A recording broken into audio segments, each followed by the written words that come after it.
Pode me indicar o caminho? Perguntou Alice ao gato. Ao que ele respondeu: Para onde você quer ir? E Alice disse: Ainda não sei. Ora, disse o gato, se você não sabe onde ir, qualquer lugar serve. Viu? Alice não planejou seu caminho e é sobre o que eu vou tratar nessa videoaula: planejamento. O tema da videoaula é o planejamento estratégico e os processos de marketing. Olá, estou novamente com você para apresentar a videoaula 2, que vai tratar de processos e planejamento de marketing. Alguma vez você planejou coisas que não deram certo? Alguma vez você planejou coisas que você teve que mudar de última hora? Ou que você não teve os recursos suficientes para poder conseguir fazer? Pois é, com as empresas acontece a mesma coisa. As organizações também precisam estabelecer caminhos a seguir, como qualquer um de nós precisa para definir a nossa vida, a nossa carreira profissional, os projetos de vida que a gente tenha. Toda empresa também precisa seguir isso. Para que ela possa fazer isso de maneira eficiente, ela vai trabalhar o planejamento estratégico de marketing. E o que é? Trata-se do processo de elaborar e manter alinhados os objetivos, as habilidades e os recursos de uma organização, ao mesmo tempo em que as oportunidades são identificadas e aproveitadas. O que isso significa? Que ela vai definir objetivos, mas vai ter que observar se tem a capacidade de alcançar esses objetivos e os recursos necessários. Ela precisa definir esses objetivos observando quais são as oportunidades que existem no mercado e quais são as melhores formas de explorar essas oportunidades e fazer o melhor aproveitamento possível delas.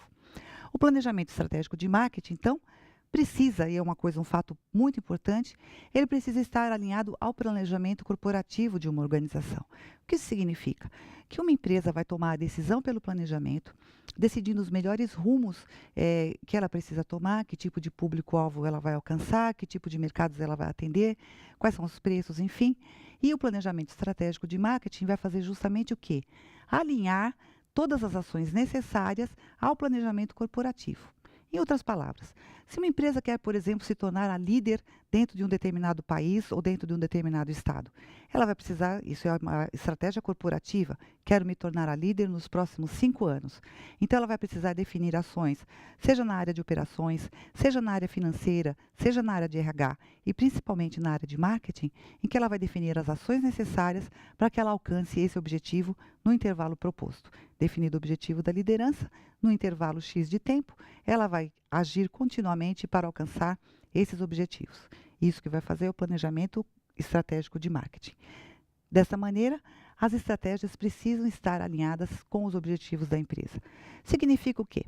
Que não adianta a empresa definir como objetivo que quer ser a líder de mercado, atendendo, por exemplo, consumidores da classe C e D, e o planejamento de marketing preparar ações que vão objetivar atender a classe A e B, por exemplo.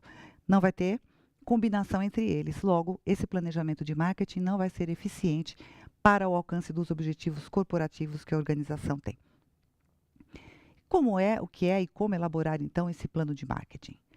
De novo, Philip Kotler, que é o papa do marketing, é o guru do marketing como um todo, define para a gente que o plano de marketing é um instrumento central para direcionar e coordenar o esforço de marketing e que ele funciona em 2 níveis, o estratégico e o tático. O que ele quer nos dizer? Que é um instrumento, uma ferramenta, é um documento que é feito pela organização ou pela empresa, registrando todas as ações necessárias para que ela tenha um bom desempenho dentro de um determinado mercado, direcionando e coordenando os esforços para que essas ações aconteçam, com o objetivo de seja atingir o processo corporativo como um todo, o objetivo corporativo como um todo, e fazer com que esse objetivo corporativo chegue ao consumidor final, chegue ao cliente, e esse cliente responda comprando os produtos e serviços e fazendo com que a empresa, no intervalo determinado, alcance a posição que ela quer. Por que vai se dividir em 2 níveis, estratégico e tático? Do ponto de vista estratégico, são as ações que vão estabelecer no primeiro momento qual é o mercado-alvo. Como eu já falei para vocês na outra videoaula, o mercado-alvo é o público que se quer atingir. A empresa vai definir se quer atingir classe A, se quer atingir classe D, se ela quer atingir mulheres, homens, se ela quer atingir determinada faixa etária, nós vamos tratar isso em outra videoaula. E a partir da definição disso, ela vai construir a sua proposta de valor. Lembre que na aula passada, na videoaula 1, eu disse para você que o valor, a percepção de valor acaba sendo gerada a partir da satisfação superior. É aquela sensação que a gente tem, puxa, valeu a pena eu ter comprado esse produto e eu quero comprar de novo. Essas decisões, para quem vender e qual é a proposta de valor, ou seja, aquilo que vai fazer esse consumidor se sentir amando a empresa, tendo vontade de comprar de novo, são decisões tomadas no nível estratégico. Já no nível tático, vão ser tomadas ações de marketing especificamente falando, dentro daquelas 4 variáveis que nós já tratamos na videoaula 1 e que hoje eu detalho um pouquinho mais para vocês. Os primeiros passos. A empresa vai elaborar uma análise do portfólio de negócios. Não fica com medo não, porque eu já vou explicar do que se trata isso. Identificando os pontos fortes e fracos da organização. Sempre em relação a quem? A ninguém? Não. Em relação ao seu principal concorrente. É claro que toda empresa tem um concorrente e esse concorrente, em certa medida, estará acompanhando os passos que a empresa dá e a nossa empresa também precisa acompanhar os passos que esse concorrente dá. De maneira que a gente consiga distribuir esses mercados de maneira adequada, até porque se todos os consumidores quiserem comprar da nossa empresa, pode ser que a gente nem tenha produto para vender, não é? Então, a concorrência é saudável e é necessária muitas vezes. Mas vamos voltar aqui ao portfólio de negócios. O que é o portfólio? Portfólio é o conjunto de produtos e serviços que a organização tem para oferecer ao seu cliente. Vamos imaginar que nós temos aqui uma lanchonete, então tem vários produtos que você pode ver na figura, melancia, vinho, café, tem um restaurante, enfim, com vários produtos. E eu preciso saber qual é a rentabilidade que esses produtos dão para o meu negócio e quais são as condições de competição que esses produtos se encontram. Alguns produtos ficam na fase de lançamento e por isso eles são chamados de interrogação. Nessa fase de lançamento, o que aconteceu com a nossa empresa? Nós gastamos bastante para desenvolver o produto, para treinar vendedores, desenvolver material de comunicação e, portanto, sem ter feito venda ainda, a nossa conta é negativa. Então, a gente precisa fazer com que esse produto seja lançado, então investimento forte em comunicação, para que comecem a acontecer as primeiras compras por parte dos clientes. Por que ele chama interrogação? Porque eu não sei ainda se esse produto vai vingar dentro de um determinado mercado. Quantos produtos são lançados e imediatamente são retirados? Por quê? Não foi feita uma correta observação de marketing, não foi atendido o público-alvo da maneira como deveria ser atendido. Enfim, a empresa cometeu alguns erros e teve que recuar no lançamento. Por via normal, esse lançamento, sendo muito bem estruturado, vai fazer com que a empresa consiga aumentar as vendas desse produto com o tempo, tornando o fluxo de caixa positivo. Vou repetir. A empresa, quando vai fazer o lançamento de um produto, ela tem gastos com a elaboração do produto, gastos com matéria-prima, desenvolvimento de fornecedores, treinamento de equipe de vendas, preparação de material de comunicação, definição das melhores estratégias de venda no ponto de venda. Eu vou vender um produto alimentício, vou vender no supermercado, no restaurante, enfim, onde eu vou vender. E nesse momento a empresa gasta bastante e como não vendeu nada ainda, o fluxo de caixa, ou seja, que você já viu em gestão contábil e financeira, o fluxo de caixa, ele acaba sendo negativo, esperando que o cliente faça a primeira compra. Por essa razão, é o produto que está na fase de interrogação. Outro tipo de produto é o produto que a gente chama de estrela. Esse produto já venceu a fase da incerteza do produto da interrogação e já começou a alcançar vendas e ganhar participação de mercado. Nesse sentido, é um mercado que está em taxa de crescimento constante e a nossa empresa conseguiu vender mais. Para um produto como esse, é necessário que sejam feitos investimentos em comunicação, investimentos para que esse produto continue ampliando as suas vendas. Nosso objetivo não é derrotar o competidor, o objetivo é vender mais do que ele, sem necessariamente fazer com que esse competidor perca a sua empresa dentro do mercado. E aí, como eu vou trabalhar? Preciso transformar o fluxo de caixa negativo do produto interrogação em um fluxo de caixa, pelo menos, equilibrado do produto na fase de crescimento. Se na fase de interrogação eu vou informar ao consumidor a existência do produto, na fase de crescimento eu vou tentar persuadir, eu vou fazer com que ele queira experimentar o meu produto ou o produto da minha empresa. Essa fase é de muito cuidado para a empresa, porque ela precisa fazer investimentos e ela ainda não tem toda a rentabilidade possível. que na verdade vai ser segurada pelo terceiro tipo de produto, que são os produtos que geram a rentabilidade verdadeira para o negócio ou os produtos que são chamados de vaca leiteira.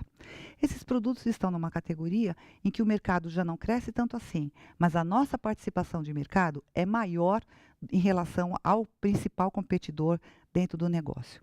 Como esse produto não gera tantos custos em termos de divulgação, toda ação de comunicação, por exemplo, vai ser focada na informação de que o produto continua existindo. Então, eu preciso sempre lembrar ao consumidor, ao comprador, que o produto existe. Esse produto gera os recursos necessários para que eu lance novos produtos, gera os recursos necessários para que eu faça investimentos nos produtos que estão em crescimento, mas também é necessário que a gente reserve uma parte dos recursos para a defesa desses produtos, que são os nossos geradores de caixa.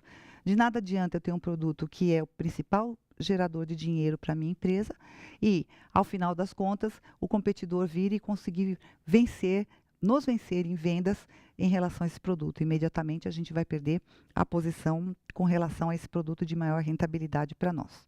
E, por fim, o produto que os diversos autores divergem também nos conceitos que eles colocam, chamam de criança-problema, de pet, de animal de estimação, produto abacaxi, né? Mas são aqueles produtos que não têm tanta participação assim e não são tão lucrativos. Significa que esses mercados consumidores já não estão em taxa de crescimento e a nossa participação de mercado acaba sendo abaixo do que a do principal concorrente. Nesse caso, as decisões que a empresa vai precisar tomar se ela tira o produto de linha, vai precisar identificar se esse produto ocupa grande parte da sua capacidade produtiva. Nesse caso, não adianta eu simplesmente eliminar o produto sem que eu tenha um outro para substituir. E ela pode decidir também redesenhar esse produto e fazer o relançamento dele. Nesse caso, esse produto sendo relançado, ele volta para o estágio da interrogação. Mas vamos ver como é que fica tudo isso organizado de uma maneira melhor? Aqui. Essa matriz chama a matriz do Boston Consulting Group, desenvolvida por essa consultoria, a Boston Consulting, para poder fazer a avaliação, num primeiro momento, a avaliação de portfólio de negócios, ou seja, se eu tenho uma farmácia, uma padaria, uma lanchonete e uma sapataria, que seria para avaliar a lucratividade desses negócios. Mais tarde, um pouco, o marketing pegou essa ferramenta e acabou usando como um instrumento para que seja feita a avaliação do portfólio de produtos. Então, vamos entender melhor o funcionamento dessa matriz. Como eu falei para vocês, o produto interrogação é um produto que está em um mercado de alto crescimento, mas a nossa participação em relação ao competidor é baixa. É um produto em que eu fiz investimentos para treinamento, lançamento, comunicação, etc. Meu objetivo vai ser o quê? Fazer investimentos para que esse produto venha para essa posição. O que significa na prática? Que eu vou precisar ganhar mercado em relação ao meu principal competidor. Então, toda ação que eu fizer para conseguir conquistar o que a gente chama no marketing de market share ou parcela de mercado, todos os esforços serão feitos para que eu consiga vender cada vez mais desse produto. Então, na fase de interrogação, eu preciso informar o que é um produto. Não adianta eu dizer compre tal produto. Eu preciso dizer o produto tal é assim, assim, assado, para poder o cliente ter vontade de consumir e comprar. Quando eu consigo essa ampliação, aqui lembra que eu falei que a empresa ainda não ganhou dinheiro, ela está apenas investindo, então o fluxo de caixa é incerto, fluxo de caixa negativo. Aí, quando ela fez os investimentos, conseguiu maior participação em relação ao competidor, que significa que é uma vez é como se fosse igual, né? Conseguiu a participação maior do que o competidor, então esse produto se tornou uma estrela. O que significa isso? O mercado em crescimento, esse percentual aqui foi apenas para exemplificar para você a taxa de crescimento. Esse mercado em crescimento fez os investimentos necessários em comunicação, ponto de venda, etc. E consegui que esse produto tivesse uma participação maior em relação ao principal competidor. Nesse caso, é um produto que já começa a ter um fluxo de caixa positivo. À medida que aqui é negativo, ele vai vindo, fica incerto, até que ele se torna positivo aqui. E a partir daqui eu começo a ganhar dinheiro. Então, eu preciso, de toda maneira, proteger esse produto para que ele não perca posição de mercado perante concorrente. É claro que, caso a nossa empresa tenha produtos nessa condição, em que as taxas de crescimento são contínuas e a participação de mercado é maior, lógico que nenhum competidor vai ficar parado. Ele vai tentar conseguir a posição que nós temos de mercado e aí vai da inteligência do marketing e da inteligência empresarial como um todo conseguir neutralizar a ação desse competidor dentro do mercado. Então, no caso desse produto Estrela, estou fazendo ainda investimentos fortes em comunicação, para que ele seja conhecido. E nesse caso, se aqui minha intenção era informar ao mercado sobre a chegada do produto, a minha intenção aqui é fazer com que esse comprador seja convencido a experimentar o produto que eu estou oferecendo para o mercado. Claro que se eu estou dizendo que o fluxo de caixa aqui é negativo, fluxo de caixa aqui é incerto, e aqui ele começa a se tornar positivo, então começa a pagar as próprias contas, eu preciso de dinheiro para suprir tudo isso. Então, entra o produto vaca leiteira, que nesse caso é o produto cujo mercado está está em retração ou baixo crescimento, mas é o produto que assegura para nós, pelo fato de termos a maior participação em relação ao principal competidor, é o produto que vai assegurar para nós toda a rentabilidade ou os recursos necessários para financiamento aos outros produtos. Você deve se lembrar que agora há pouco eu disse que o planejamento estratégico de marketing precisa tratar da maneira como a empresa define objetivos, levanta habilidades ou dispõe de recursos para poder coordenar ações no mercado, sejam elas no nível estratégico ou tático do ponto de vista de marketing. Então, esses recursos estarão aonde? Serão gerados por quem? Os recursos são gerados pelos produtos que são chamados de vaca leiteira.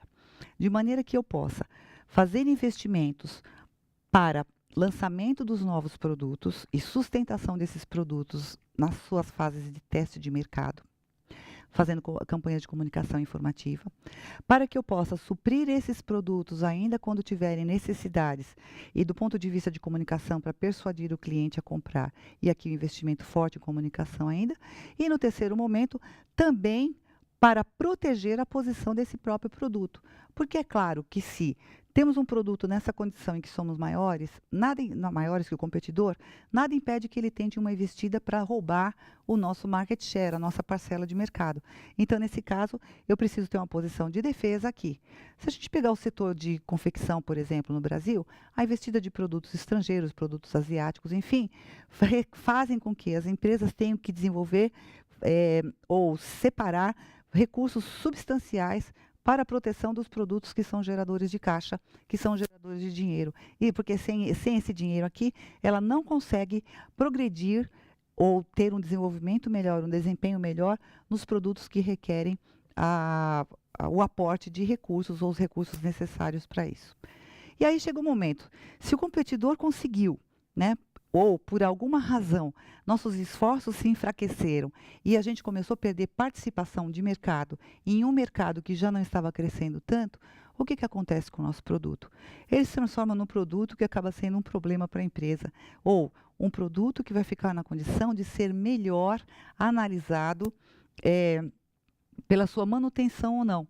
São os produtos que vamos chamar de bicho de estimação, como eu falei para você, abacaxi, criança problema, os autores divergem com relação à denominação para esse produto. O fato é que são produtos que o mercado está com baixa taxa de crescimento e produtos em que a nossa participação em relação ao competidor caiu. O que eu vou fazer com ele?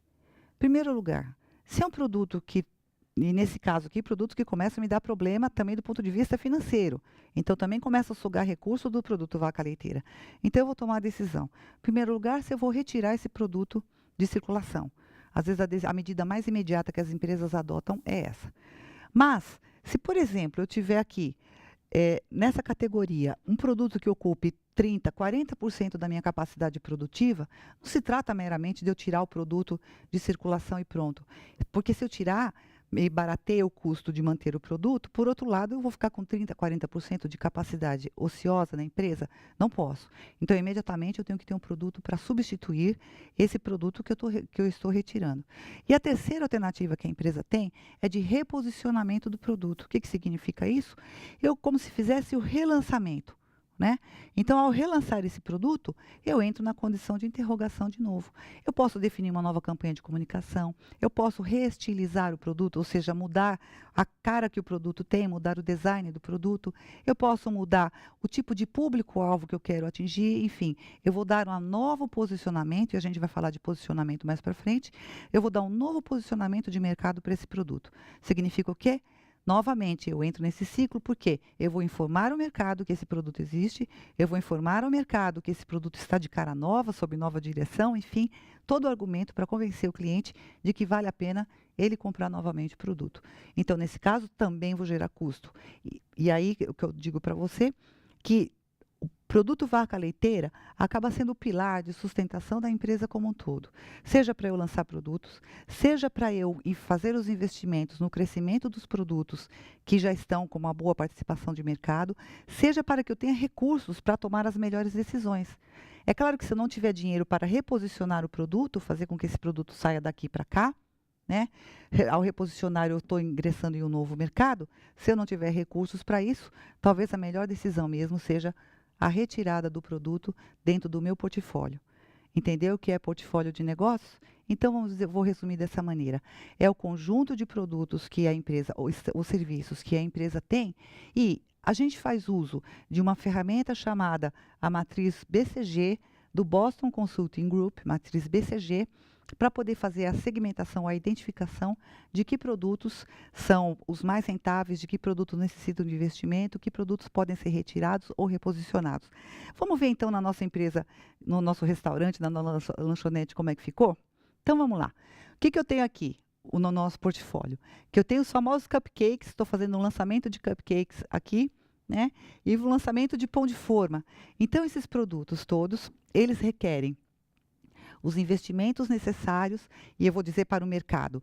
Chegou o cupcake da padaria da professora Conceição. Esse cupcake é gostoso, esse cupcake é bem feito, feito com a melhor farinha, com as melhores condições de higiene e pelo melhor preço que você pode comprar.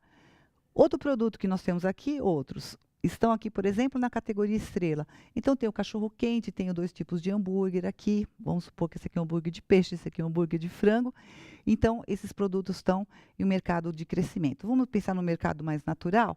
Tá, então eu tenho aqui sanduíches vegetarianos, no mercado em crescimento, porque as pessoas estão buscando cada vez hábitos saudáveis. Então, coisas que elas possam fazer regime, enfim. São produtos que eu vou lançar e consigo capturar rapidamente um novo mercado. E aí, quem que está sustentando o meu negócio? O nosso negócio, ao final das contas. O famoso milkshake, hambúrguer e batata frita. Eles são os produtos carro-chefe, né? Vaca leiteira, que o mercado não cresce tanto assim, porque as pessoas estão buscando hábitos mais saudáveis. O mercado não cresce tanto mais assim, mas nesse caso, a nossa participação de mercado é maior que a do competidor, e aí a gente acaba ganhando mais dinheiro do que ele, tendo dinheiro para investir no outro. E o que eu tenho como problema aqui? O brigadeiro, o refrigerante e a bala, que são os produtos que, vai falar assim, dá cárie nas crianças e as mamães já não querem mais comprar. Então, nós temos que tomar a decisão se vamos deixar esses produtos aqui mesmo, porque eles, de certa maneira, ampliam a nossa oferta de produtos ao consumidor e a gente decide até bancar o fato dele não nos dar tanta lucratividade. Vamos decidir se vamos tirar, porque, por exemplo, o brigadeiro ocupa um tempo da minha produção que poderia ser direcionada para a fabricação de produtos novos, ou se eu vou reposicionar o produto. Né? Nesse caso aqui, o que você faria? Sendo o nosso produto aqui, os nossos produtos, a bala, o refrigerante e o brigadeiro. Está me parecendo que o mais sensato nesse momento aqui é tirar o refrigerante, substituindo, talvez, lançando um novo produto como um suco, por exemplo, água de coco, alguma outra alternativa que a gente possa lançar para que o consumidor se sinta mais satisfeito. Aí, a partir dessa análise, as empresas conseguem identificar as oportunidades de mercado. É claro que ela vai ver, de acordo com os produtos, com o portfólio de produtos que ela tem, quais são as oportunidades. Eu falei para você de algumas variáveis. A busca por sustentabilidade que as empresas hoje estão focando, o interesse por uma vida mais saudável, o interesse pela aproximação com a família, A existência de casais que decidem não ter filhos, várias alternativas de mercado estão sendo modificadas diante desse novo contexto. A gente tem muito mais gente morando sozinha, portanto, as porções individuais precisam ser comercializadas mais frequentemente. Todo o perfil de consumo está sendo modificado em busca da saúde, em busca de aspectos sustentáveis e em busca dos atendimentos das necessidades individuais. E é esse radar, essa antena que a empresa precisa ter para poder capturar os seus clientes, né? E aí ela vai atender um determinado mercado. O que é o mercado? É o conjunto de compradores atuais e potenciais de um determinado produto. Então vamos ver como é que esse mercado se organiza. Tem o mercado total, ou seja, todas as pessoas que estão de uma determinada cidade, uma determinada localidade, né? Tem todo aquele conjunto de clientes que são potenciais para a minha compra.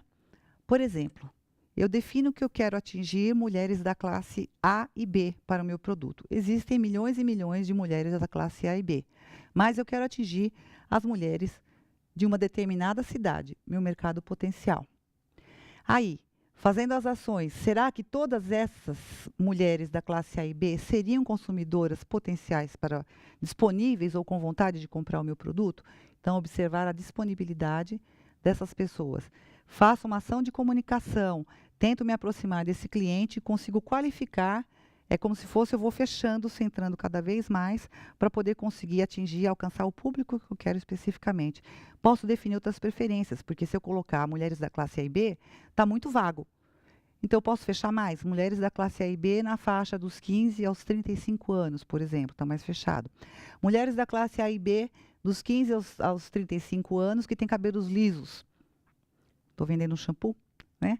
Mulheres da classe A e B que estão em tal localidade e que efetivamente estão comprando o meu produto. Mulheres da classe A e B de 35 anos, de 15 a 35 anos, com cabelos lisos, que estão em tal localidade e que estão efetivamente comprando de maneira contínua o meu produto. É essa distinção que a gente faz em determinado do mercado.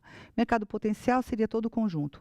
Só que se eu definir apenas mulheres da classe A e B, eu defino um conjunto muito amplo. Se eu sou uma empresa que estou vendendo shampoo para cabelos lisos, então eu estou definindo um conjunto muito amplo se eu não restringir mais o tipo de público que eu quero alcançar. Então, tenho aqui mulheres da classe A e B, aí eu afunilo um pouco mais. Mulheres da classe A e B na faixa dos 15 aos 35 anos, mulheres da classe A e B da faixa dos 15 aos 35, que têm cabelos lisos, as pessoas que começam efetivamente a comprar e os clientes que se tornam clientes de maneira contínua para aquela venda que eu quero realizar. E as oportunidades são muitas. Vai caber às empresas, então, definir e identificar quais são as mais rentáveis para o negócio. O interesse é que a empresa consiga rentabilizar ao máximo possível o seu portfólio de negócios. Como eu expliquei para vocês, é tomar a decisão de que produto permanece e que produto merece o investimento do mercado. Identificando, ela vai trabalhar as estratégias do mix de marketing ou composto de marketing, como eu falei para vocês. Na videoaula 1, então, só para deixar um pouco mais esclarecido, um pouco mais claro aqui, do ponto de vista de produto, a funcionalidade, a marca, a embalagem, que serviços estarão agregados a esse produto. Do ponto de vista de preço, se é um preço tabelado, se ela vai oferecer desconto, se ela vai dar crédito, se ela vai vender 2 e entregar 3, pague 2 e leve 3, por exemplo. Do ponto de vista de praça, qual é o canal de venda? Como ela vai ter o estoque organizado? Qual é a logística para a entrega desse produto? Como vai ser feita a distribuição? E do ponto de vista de promoção, as ações de propaganda, força de vendas, promoções, enfim, como eu falei para vocês na outra aula, o marketing direto também, a parte de relações públicas que a empresa possa ter em um determinado mercado. E aqui a gente pode resumir isso em 4 definições um pouco diferentes do que se vê de produto, preço, promoção e praça. Então, o produto está para o cliente como solução. O que significa isso? Que é a solução para o problema do cliente, né? Então, o produto, se eu quero, tem um problema na minha casa de refrigeração, qual é o produto que eu vou querer comprar? Uma geladeira. Então, é a solução. O preço está para o cliente, está para o custo, preço está para custo para o cliente. Por quê? Toda vez que eu pago um preço por um determinado produto, se a minha satisfação não for atendida, ela vai passar a ser pesado para mim aquilo, arcar com o pagamento daquilo. Então, ele se torna um custo dentro da minha relação de troca. Praça está para a conveniência. Quem vai cuidar disso é a distribuição. Significa o quê? Que eu preciso gerar conveniência total para que o comprador consiga encontrar o produto que ele deseja comprar. E a promoção está para a comunicação, do ponto de vista da comunicação entre as partes, para promover ou gerar a reciprocidade do relacionamento. E por fim, mas não menos importante, no nível tático, a mesma seriedade, cumprimento e comprometimento que houve durante a elaboração do planejamento deve acompanhar a implementação dos planos. Então, não adianta só planejar, você já deve ter experimentado isso, de ter feito um plano e de não ter colocado o seu plano em execução de maneira efetiva. Então, não adianta só planejar, é preciso implementar e acompanhar principalmente. Por quê? Para poder promover as ações corretivas que sejam necessárias para que aquele planejamento seja bem sucedido.